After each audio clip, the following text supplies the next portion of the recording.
have the gate of the body. And we know that when we're not feeling good, we're not really sitting well within ourselves, it shows in our body, or we might be neglecting our body. So that gate is blocked. Gate of emotions, of course, we want that gate to be free.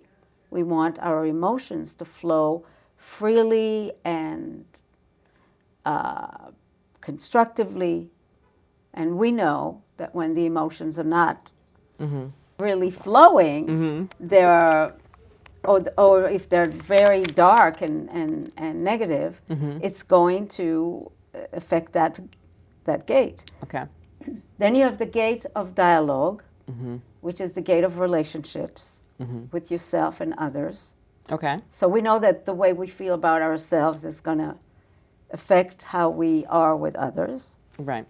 And we don't always have a great relationship with ourselves.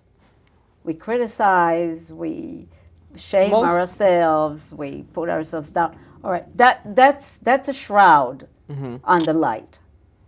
Right. Well, most people are very, very hard on themselves.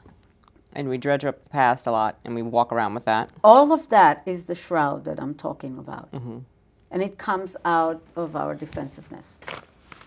So then we have the gate of creative expression, which is really important. It's a lovely gate of playfulness and creativity and fun and expression.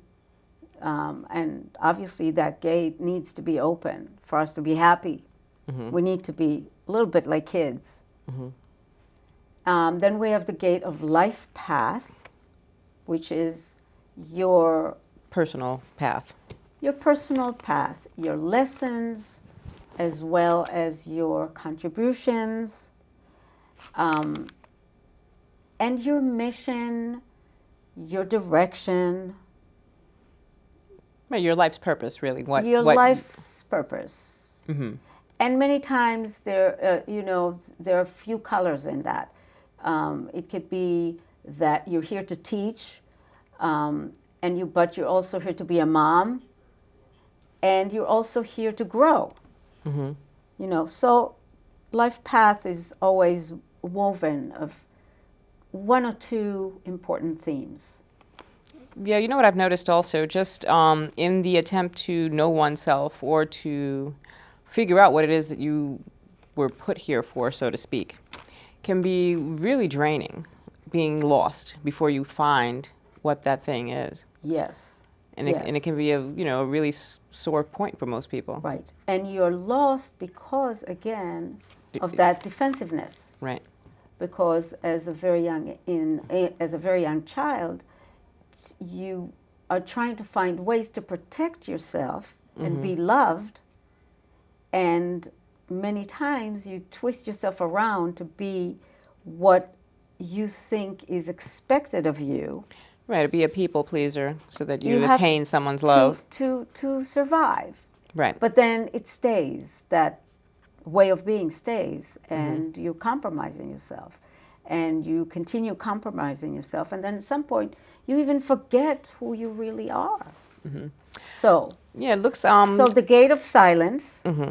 Yeah, I just want to let you know, we're a little bit running out of time. So maybe we could just say that the gate of silence is one of the gates, as well as the gate of knowledge. Gate of knowledge, yes. So now the book was recently published. Not recent. Yes. Was it so published? So yes. It's available through Amazon, Barnes and Nobles, and I think all the big bookstores, but Amazon for sure. Right. And so Barnes and Nobles. all the information. What's like your next, or what's the summer looking like for you as far as promoting the book and places that you may be? Well, I'm going to do something at the Bean Runner here in Peekskill. Okay. A bunch of bookstores in the city.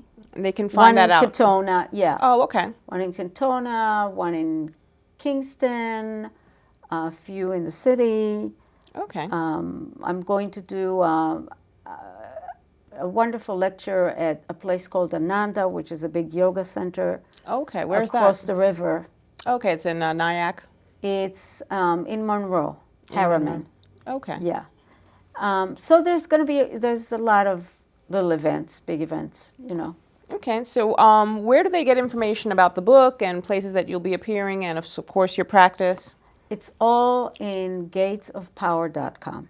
Okay, so the gatesofpower.com. And Gates of Power method, which the book is based on, is a whole curriculum. It has 7 levels. And you do give workshops on these? Yes, level 1 to level 7. It's just like going white belt to black belt. And and each level is enhancing, so it doesn't matter. Okay. I mean, you could do 1 or you could do 2 or you could do... Right. Yes, and I also lecture. Of course, yes. I do courses and Corporate workshops wellness. for yeah. And I do private sessions. I do couples counseling. Well, that's terrific. You know, I'm so glad that we had a chance to talk about this. You know, I'm just glad that I got to know a little bit about this method. You know, I'm currently reading the book. Yes. So yes. Let's see what effect this has on me personally. Oh, it will have. You know, It will I have. totally encourage, you know, the Living Arts audience to go out and get this book and to work with it. There are a lot of reflective pauses in the book and ways to just work on yourself. And it's Yes. probably one of the most inspiring things I've come across in quite some time in the, you know, the area of self-help. Right. It's practical. It's informative. It gives you a lot of case studies and stories. Right. It's more of a workbook as opposed to a book. Yes. So, yes. Nomi, thank you for coming on the show. We really appreciate it. Thank you. That was a pleasure. Absolutely. So, Gates of Power by Nomi Bachar. I'm Jackie Suarez. You know, I want to thank you for tuning in and being with us tonight. Hope you enjoyed the interview. You can like us on Facebook and go to the YouTube channel and subscribe. We have all of our past DVDs and videos on there. And thank you, and we will talk soon. Peace.